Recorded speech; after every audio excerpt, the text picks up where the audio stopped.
donc avec Angélica Rigaudière, qui est donc maître de conférences en sciences de l'information et de la communication à l'Université de Champagne-Ardenne, et qui va nous parler donc des adolescents tels qu'ils sont vus par les enseignants d'éducation musicale. Donc une communication intitulée « De la chambre à la classe, les adolescents et l'écoute de la musique au miroir de la presse professionnelle en éducation musicale ». Donc voilà, on se donne 20 minutes, puis 10 minutes d'échange. Merci. Alors dans cette communication, je m'intéresse au point de vue qu'expriment les enseignants d'éducation musicale sur l'articulation des normes de l'écoute scolaire et de l'écoute quotidienne des jeunes, dans la mesure où elles sont transformées par les médias. L'apprentissage de l'écoute constitue une des priorités de l'enseignement de la musique à l'école, et je fonde cette analyse sur deux supports majeurs de la communication professionnelle enseignante en éducation musicale. Il s'agit du bulletin de l'Association des professeurs d'éducation musicale né en 1953 et la revue L'éducation musicale fondée en 1945. Le choix du corpus est motivé doublement. D'une part, ces périodiques constituent un lieu de réflexion pédagogique, de partage d'expériences professionnelles, de discussion des politiques éducatives et culturelles. Et d'autre part, par leur périodicité et par leur longévité, ces revues offrent un cadre cohérent pour retracer a posteriori une histoire des représentations enseignantes et pour s'intéresser à l'écoute selon une perspective diachronique. Alors, de ces deux revues professionnelles, j'ai extrait des textes qui portent sur les rapports entre les médias et l'écoute musicale des jeunes des années 1950 à aujourd'hui. L'exposé des hypothèses qui fondent cette étude va précéder les 4 temps de l'analyse.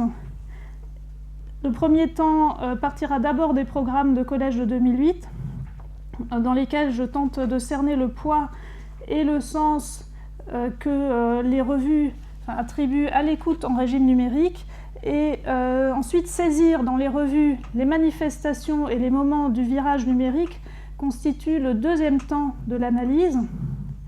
À partir des traces que portent ces périodiques et en remontant dans le temps jusque dans les années 1950, j'envisagerai ensuite l'écoute sous divers angles, sous l'angle des conditions et des attitudes de l'écoute, sous l'angle de son rapport au répertoire, sous l'angle de son rapport à la création musicale. Et en conclusion, j'évoquerai la contribution que la question des relations entre écoute et médias apporte à la légitimation de la discipline qu'est l'éducation musicale. Alors, l'étude se fonde sur plusieurs hypothèses. Tout d'abord, on peut considérer que la revue professionnelle enseignante produit une représentation de l'écoute qu'elle fait circuler dans la communauté disciplinaire en l'érigeant en modèle tout en la soumettant à la discussion. Au fil des textes publiés en 60 ans, la notion d'écoute, de même que les normes et les valeurs pédagogiques qui lui sont attachées, connaissent des déplacements, et c'est la deuxième hypothèse. Les médias exercent un rôle important dans le processus de légitimation des musiques et bouleversent les valeurs de la culture scolaire. Il s'agit de la troisième hypothèse. Et enfin, donc, les rapports entre les médias et les pratiques d'écoute des jeunes, ainsi que les représentations que s'en forgent les enseignants, exercent une influence sur la définition du métier de professeur d'éducation musicale. Alors, les travaux sur lesquels s'appuie cette recherche se situent à la croisée de plusieurs questions. La question du virage numérique, la question de la transformation des pratiques d'écoute au contact des technologies, la question des rapports entretenus entre culture jeune et culture scolaire, et la question des cultures musicales adolescentes, et enfin celle de la musicalisation du quotidien. Alors, en tant qu'objet d'apprentissage, l'écoute est étroitement associée aux autres activités du cours d'éducation musicale et fait appel à des situations et des attitudes extrêmement variées. La mise en œuvre de son enseignement est régie par les programmes scolaires. Et en tant qu'organisme militant, donc l'association des professeurs d'éducation musicale agit en amont et en aval de la publication des textes officiels, d'abord en participant à la réflexion et en soumettant des propositions, et en les analysant et en proposant des pistes de mise en œuvre. Alors, comment ces textes définissent-ils l'écoute en régime numérique ? J'ai comparé les programmes d'éducation musicale de collège de 1995 et 1997 et ceux de 2008. Entre les premiers et les seconds intervient un basculement épistémologique lié notamment à la prise en compte plus importante de l'approche par compétences dans l'élaboration des curriculums d'enseignement. Le bulletin de la PMU rend compte de ce déplacement et l'écoute devient la priorité des programmes d'enseignement de 2008. Alors, ceci s'ouvre sur le constat, je vais citer quelques phrases du préambule, que le sonore est une dimension omniprésente de notre quotidien contemporain, que la puissance expressive de la musique est mobilisée dans une multitude de situations, que les situations d'écoute se sont considérablement enrichies sinon transformées et que l'écoute collective est marginalisée par les outils du nomadisme individuel.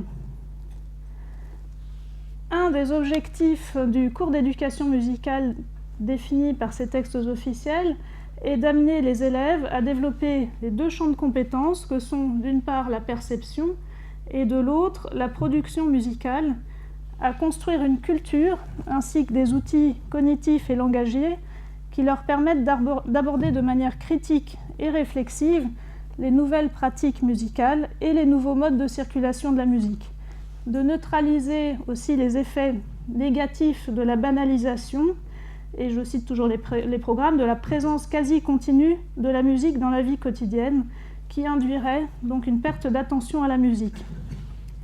Les acquisitions des élèves doivent donc s'articuler entre esprit critique et ouverture d'esprit. En 2012, l'Association des professeurs d'éducation musicale mène une enquête sur l'appropriation des programmes par les enseignants d'éducation musicale et elle publie donc les résultats de cette enquête dans son bulletin.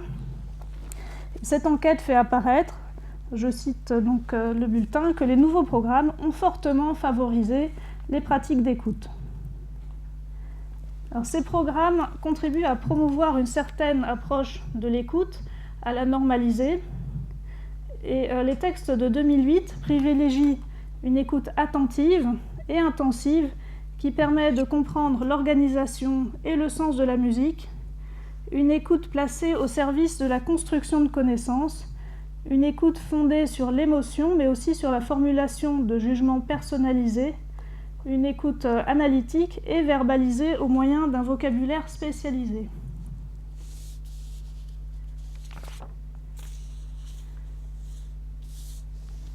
Alors, j'ai tenté de délimiter le tournant numérique dans le temps de ces deux revues professionnelles et d'observer comment le numérique se manifeste dans ces périodiques, comment il est défini. Et donc, ce faisant, j'ai noté la difficulté à établir une chronologie précise de l'apparition des différents médias en classe de musique. Donc, j'ai renoncé à établir cette chronologie. Le numérique dans ces deux revues est envisagé dans les rapports qu'il entretient avec l'enseignement, avec l'écoute, avec la création et avec les pratiques des jeunes. Et dans les deux revues, les premières mentions de l'informatique remontent au début des années 1970, 1972 plus exactement, avec la mention d'un stage informatique et musique.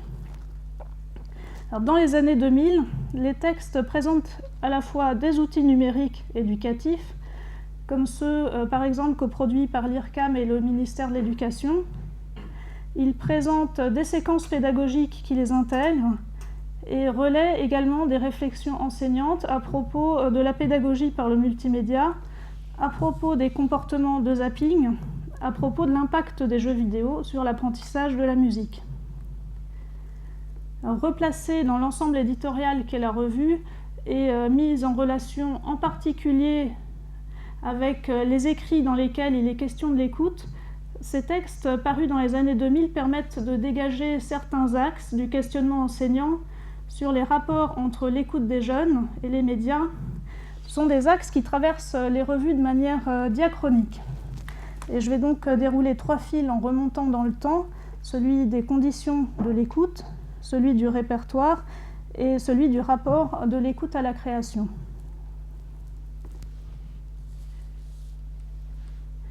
Alors, parmi les questions qui concernent les conditions de l'écoute en régime numérique, sont évoquées principalement les questions de l'individualisation et la dispersion de l'écoute.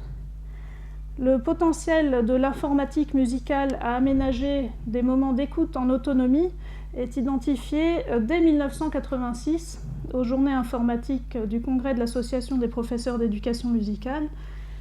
Et en 2001, un article donc, sur ce sujet rappelle que les outils numériques offrent à l'enseignant la possibilité d'alterner les moments d'écoute individuels et les moments d'écoute collective. Alors, en classe, ce travail d'audition réalisé en autonomie semble être apprécié par les adolescents qui profitent de ce temps plus personnel pour écouter de la musique en contexte scolaire tout en échappant provisoirement au regard des pairs. Alors, passer de l'écoute collective à l'écoute autonome appelle, selon l'auteur de ce texte, une nouvelle pédagogie, une modulation de l'organisation matérielle et spatiale de la classe et de la distribution des rôles du professeur et de l'élève.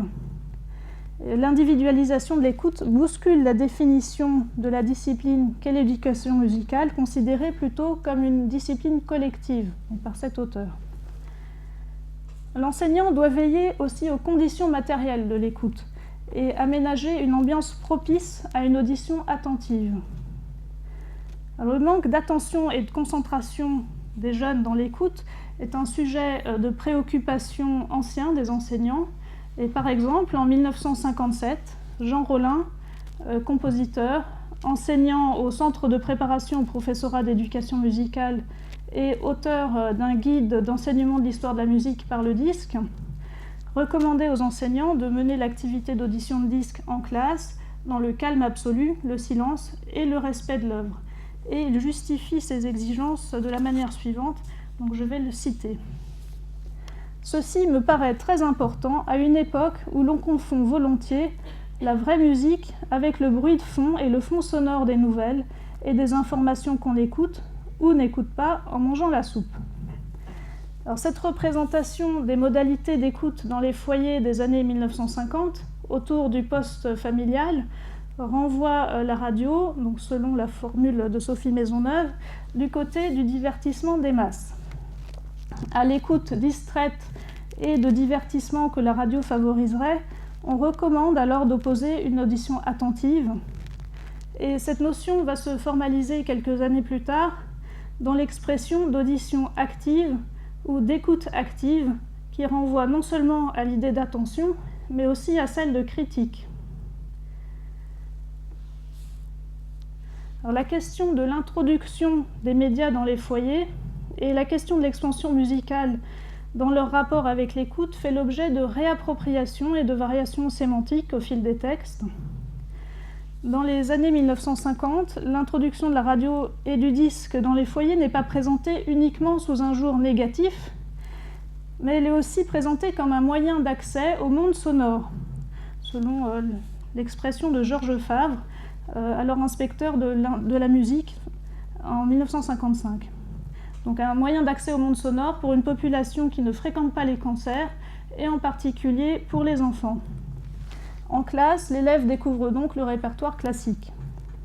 Alors, dans les années 1970, alors qu'est davantage repérée l'hétérogénéité de la qualité des productions médiatiques, il s'agit de former des auditeurs attentifs, toujours, avertis, capables de comprendre la musique, et c'est nouveau, de se départir de l'emprise de la mode et de s'y reconnaître la complexité de la culture musicale contemporaine. Donc là, il s'agit d'un propos de Dimitri Kabalevski dans une communication qu'il a prononcée en 1968.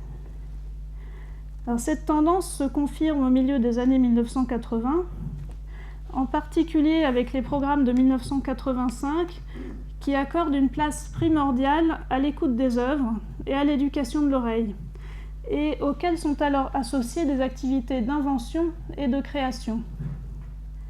Alors, je cite une phrase de ces programmes.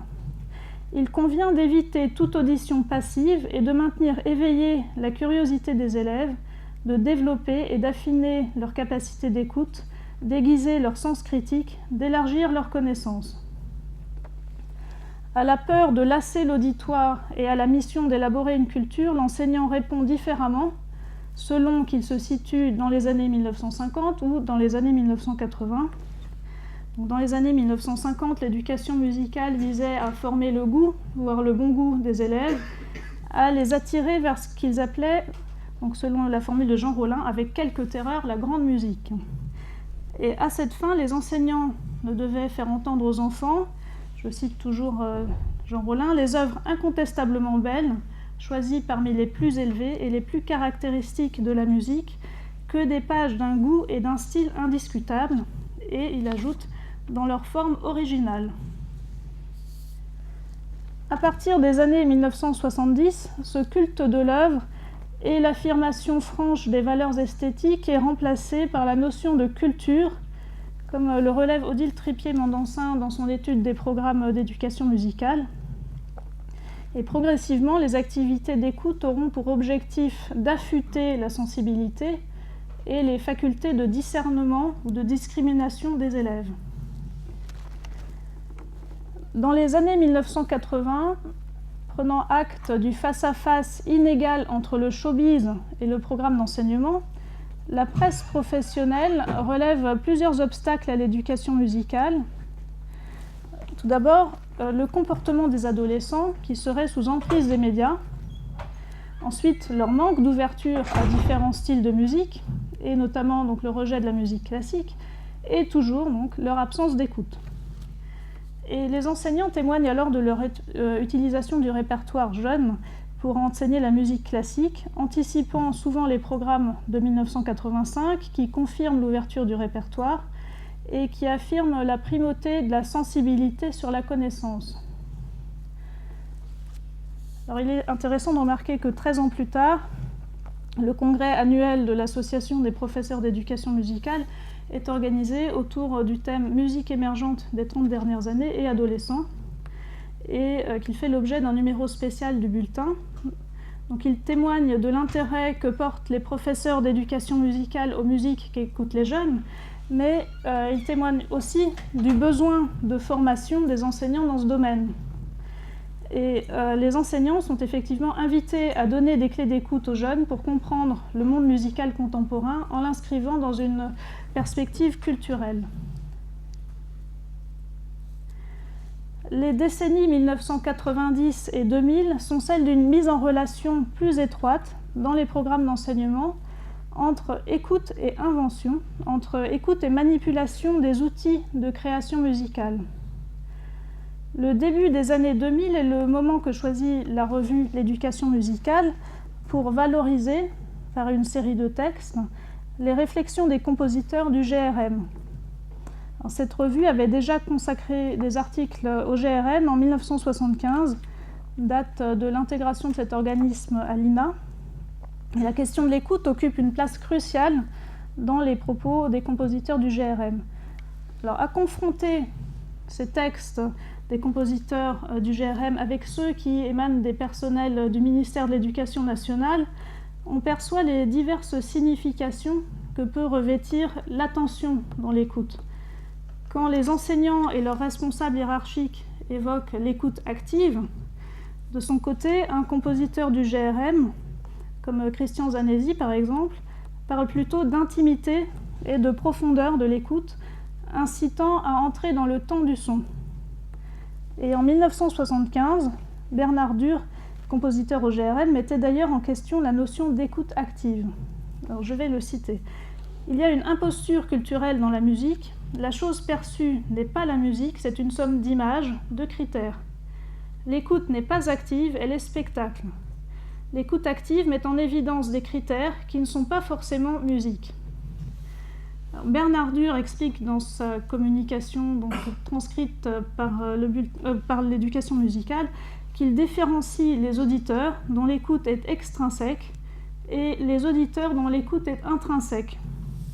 Donc, les premiers fondent leur écoute sur des critères, je le cite, élevés au rang de valeur musicale par la tradition, par les critiques, par les compositeurs, donc j'ajoute par l'école, et les seconds se réfèrent à une expérience vécue.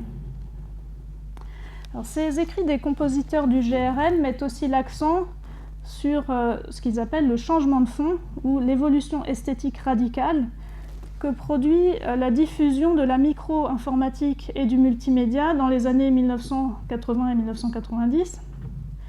C'est un bouleversement qui, pour eux, et d'autres d'ailleurs, modifie le rôle de l'amateur de musique qui, d'auditeur, donc peut devenir facilement producteur lui-même en utilisant des outils voisins, des outils professionnels. Ce tournant revêt des dimensions esthétiques, culturelles, techniques, économiques et terminologiques dont les enjeux éducatifs et pédagogiques sont discutés dans les deux revues professionnelles. Alors, le thème de la place des médias dans les foyers, dans son rapport avec l'écoute des jeunes, occupe une place très importante dans les discours des enseignants.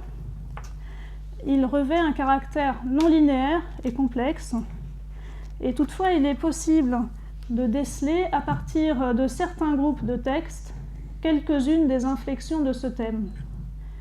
Alors, une des déclinaisons de ce thème est la crainte des effets de la marchandisation de la musique qui est envisagée sous différents angles. Alors d'abord, l'angle de la passivité de l'écoute qu'elle engendrerait, l'angle de l'influence qu'exerce la mode sur les élèves. Et à ce titre, il est intéressant de noter que dans la seconde moitié des années 1980, les théories sociologiques s'introduisent très explicitement dans les deux revues professionnelles, donc en même temps que ce thème de l'influence de la mode. Donc elles s'introduisent par la publication de communications et de résultats d'enquête sur les loisirs et les pratiques culturelles des adolescents. Et ces textes accompagnent le changement d'orientation des programmes et des pratiques d'enseignement, ainsi que des mentalités enseignantes au milieu des années 80. Et enfin, le troisième angle est celui des références aux compositeurs du GRM et à la musique électroacoustique, qui réhabilitent par rapport à l'influence sociologique un répertoire savant et une approche esthétique de la musique. Donc, ces références aux compositeurs du GRM constituent aussi, il me semble, une forme de critique de l'industrie culturelle. L'invention viendrait en effet contrer la standardisation culturelle. Alors, dans les deux revues, de manière persistante et sans surprise, la musicalisation du quotidien est envisagée tantôt comme une menace, tantôt comme une chance pour l'éducation musicale. Et dans un cas comme dans l'autre, l'idée d'expansion musicale est convoquée aussi pour légitimer cette discipline scolaire et le métier de professeur d'éducation musicale. Et d'ailleurs, il serait intéressant de confronter sur ce point le discours tenu en éducation musicale et celui qui fonde l'éducation aux médias. Je vous remercie.